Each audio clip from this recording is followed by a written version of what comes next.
محسن نقوی صاحب کہہ رہے تھے کہ ہمیں یہ کہہ رہے تھے کہ ٹھیک ہے ہم جہاں آپ کہہ رہے ہیں وہیں بیٹھنے جا رہے ہیں، رستے کھول دیں، تو انہوں نے ہمارے ساتھ چیٹ کیا ہے۔ گورنمنٹ چاہتی تھی کہ وہ نہ آگے آئے۔ یہ کریڈٹ بی بی کو دینا چاہیے، کیونکہ اس نے جوش، جنون اور طاقت سے وہ یہاں تک پہنچی ہے۔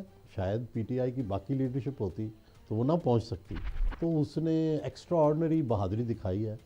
تو کوئی رانی کی جھانسی یا چاند بی بی یا اس طرح کا آج ان کا رول تھا، یا نسیم حجازی کے ناولوں کا کوئی کردار۔ وہ تو محسن نقوی صاحب فرما رہے تھے کہ بشریٰ بی بی تو خفیہ ہاتھ ہیں اور وہ تو ہماری بات ہی نہیں مان رہی اور ان کی وجہ سے یہاں تک بات پہنچی ہے۔ جب شدید لڑائی ہوتی ہے نا اور نقصان ہوتا ہے دونوں کا، تو وہ بھی ایک صلح کا راستہ ہوتا ہے۔ آپ کو پتہ ہے نا، جب لڑ لڑ کے لوگ تھک جاتے ہیں تو کیا کرتے ہیں؟ صلح کر لیتے ہیں۔ پھر بھی گورنمنٹ کسی بھی سٹیج پہ کسی پہ بھی نہ شیلنگ کیا کرے، آنے دیا کرے۔ اگر دروازے کھول دیے جائیں، فرض کریں پھر 9 مئی ہو جاتا ہے، پھر یہ کہا جاتا ہے کہ آپ نے سیکیورٹی کیوں نہیں کی، اور اگر دروازے بند کر دیے جائیں تو 24 دسمبر ہو جاتا ہے۔ میرے بڑی آرٹسٹک لائن لینی پڑتی ہے۔ محسن نقوی صاحب کہہ رہے تھے کہ ہمیں یہ کہہ رہے تھے کہ ٹھیک ہے ہم جہاں آپ کہہ رہے ہیں وہیں بیٹھنے جا رہے ہیں، رستے کھول دیں، تو انہوں نے ہمارے ساتھ چیٹ کیا ہے اور یہ پنکھے بڑے لے کے آئے ہیں، یہ شیلنگ ہم پہ کر رہے ہیں۔ ان باتوں میں کتنی صداقت ہے؟ یا گورنمنٹ چاہتی تھی کہ وہ نہ آگے آئیں، اور وہ نہیں چاہتے تھے کہ یہ ڈی چوک تک پہنچے۔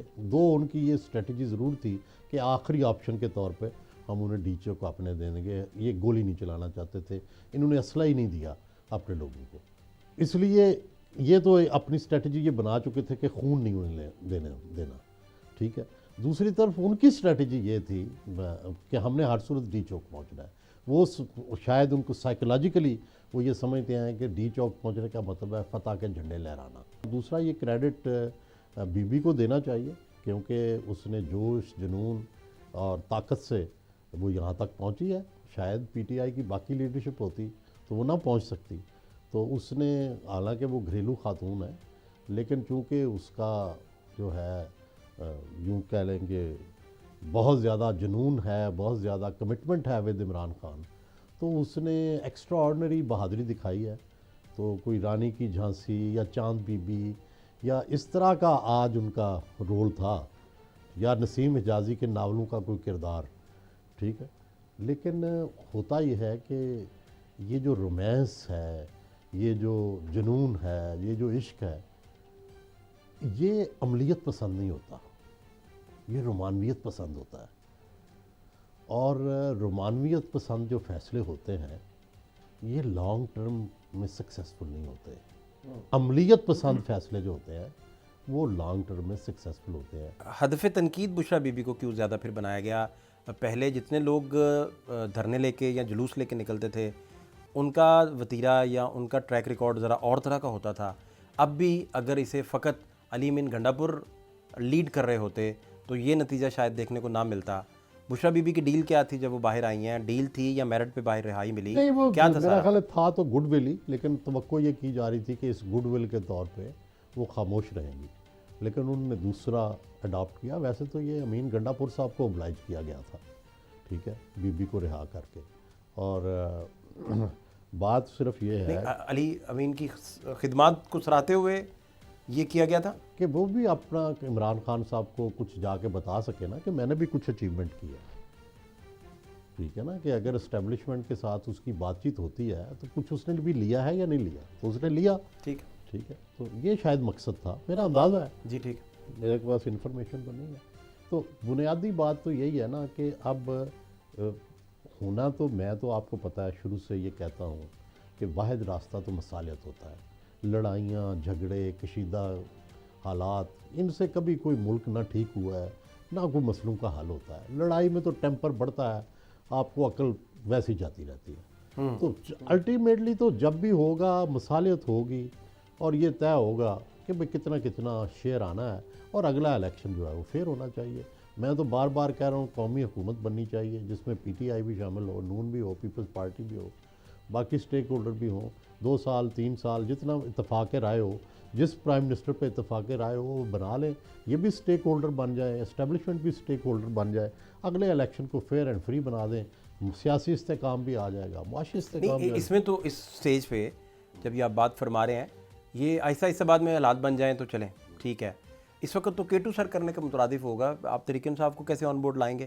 وہ تو محسن نقوی صاحب فرما رہے تھے کہ بشریٰ بی بی تو خفیہ ہاتھ ہیں اور وہ تو ہماری بات ہی نہیں مان رہی اور ان کی وجہ سے یہاں تک بات پہنچی ہے؟ بعض اوقات جب شدید لڑائی ہوتی ہے نا اور نقصان ہوتا ہے دونوں کا، تو وہ بھی ایک صلح کا راستہ ہوتا ہے. آپ کو پتہ ہے نا جب لڑ کے لوگ تھک جاتے ہیں تو کیا کرتے ہیں؟ صلح کر لیتے ہیں. صلح کر لیتے ہیں. اور کیا پھر ہوتا ہے؟ آپ کا اثر بھی ختم ہو جاتا ہے، آپ کا غصہ بھی ختم ہو جاتا ہے، نقصان بھی بہت ہو جاتا ہے. تو آپ بیسیکلی کہہ رہے ہیں کہ سسٹم کے اندر سے ہی کوئی مارجن، کوئی گنجائش سر اس کے علاوہ حل کوئی نہیں. سیاسی پارٹی کو مل جائے گا؟ سر اس کے علاوہ مجھے آپ بتائیں کہ ملک کے اندر اس طرح کا عدم استحکام کی کنٹینیوٹی کیا ملک کو سوٹ کرتی ہے؟ نہیں سوٹ کرتی. یہ اسی طرح ہی سر دھرنے پہنچ جاتے ہیں اور لوگ آ جاتے ہیں پھر، اور میرا خیال پہلے بھی 14 میں بھی آئے لوگ اور نہیں دیکھیں اس روکنا وقت بھی مشکل اگر ہو آپ جاتا ہے. یاد کریں کہ 2014 میں بھی خان صاحب کو چودھری نثار علی صاحب انٹیریئر منسٹر تھے اور انہوں نے آنے دیا تھا.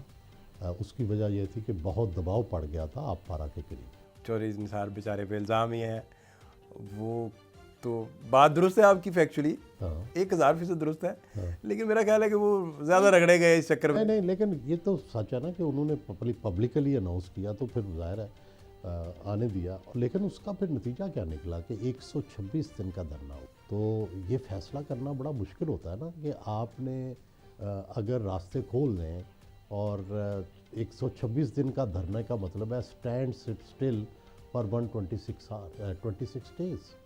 کیا آپ وہ افورڈ کر سکتے ہیں؟ اس وقت نون کی جو اسٹریٹجی تھی دھرنے کو لے کر، ساری ڈیلنگ نہیں، لے اس کر، وقت وہ انہیں بہتر یہ بھی تھی. تو اس وقت انہیں پتا تھا نا کہ جنرل ظہیر پیچھے ہے. اس وقت ان کے لیے یہ بھی تو پرابلم تھا کہ ان کو زبردستی اٹھا نہیں سکتے تھے، ان کے خلاف ایکشن نہیں لے سکتے تھے، کیونکہ ان کو پتا تھا کہ پیچھے جنرل ظہیر ہیں. اس وقت ساری ٹیپس جو ہیں وہ آ چکی تھی پرائم منسٹر کے پاس اور وہ یہ شکایت جا کے جو ہے جنرل رحیم شریف کو دے چکے تھے. یہ جس کی تصدیق مشاہد اللہ خان نے اپنے انٹرویو میں کی اور بعد میں ان کو جی عہدے سے ہٹایا گیا تھا. جی جی یہ وہی ٹیپ ہے جی جس میں سارا بے نقاب ہو گیا تھا دھرنا، یہ وہ سارا. تو نہیں، تو پھر بھی گورنمنٹ کسی بھی سٹیج پہ کسی پہ بھی نہ شیلنگ کیا کرے، آنے دیا کرے.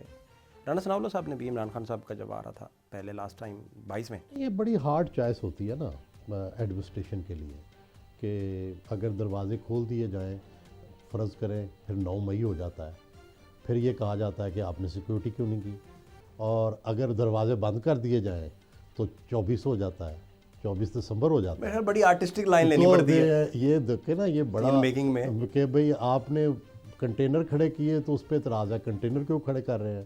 آپ نے راستہ دے دیا کور کمانڈر ہاؤس کا، تو اس کا کیا نتیجہ نکلا؟ آپ پالیسی میکر ہوں فرض کریں تو آپ کے نزدیک بیسٹ کیا چوائس ہونی چاہیے؟ میں تو کبھی اسٹیٹسمین کے طور میں نے تو زندگی میں کبھی کوئی فیصلہ ایسا کیا ہی نہیں. مجھے کیا پتا، ہم تو فیصلوں کے اثرات پہ بات کر سکتے ہیں، فیصلے نہیں کر سکتے. نہ ہم کبھی ایسی کسی پوزیشن پہ رہے ہیں. چودھری نثار وزیر داخلہ تھے اس وقت، اب محسن نقوی وزیر داخلہ ہیں، دونوں کا کمپیریزن اگر آپ ڈرا کریں تو کس نے زیادہ اچھے فیصلے کیے، کس میں وزڈم زیادہ تھا، کس کا تجربہ زیادہ تھا؟ یہ تو پتہ نہیں ہے، میرا خیال ہے اس سوال کو رہنے دیں. آپ کے دونوں دوست ہیں، چوری صاحب بھی آپ کے اور محسن صاحب بھی. تو دیکھو گزارش یہ ہے کہ ہر وقت کے حالات جو ہوتے ہیں ان میں ڈفرینٹ فیصلے لینے پڑتے ہیں. کوئی ایک جیسی سچویشن تو نہیں ہوتی، ہر صبح ڈفرینٹ ہوتی ہے، ہر صبح ایک نئے حالات ہوتے ہیں. تو اس لیے جب تک آپ کو اندرونی کہانیاں نہ پتہ ہو، چودھری نثار علی کو پتہ نہیں کیا دباؤ تھا، محسن نقوی پتہ نہیں کن حالات سے گزر رہا ہے، تو اس لیے جب تک پوری پکچر نہ سامنے آئے، دیکھیں اس وقت تو چودھری نثار علی پر ڈیفینیٹلی دباؤ ہوگا اسٹیبلشمنٹ کا. 2 جگہ پہ تو بڑا واضح دباؤ نظر آیا. انہیں جانے دیں ڈی چوک، ایک ڈی چوک جانے دیں، دوسرا جب جنرل مشرف ہسپتال گئے AFIC، تو وہ یہ اس وقت تو صاف نظر آ رہا تھا. ان سے ناراض ہو گئے تھے. تو یہ 2 واقعات تو بڑے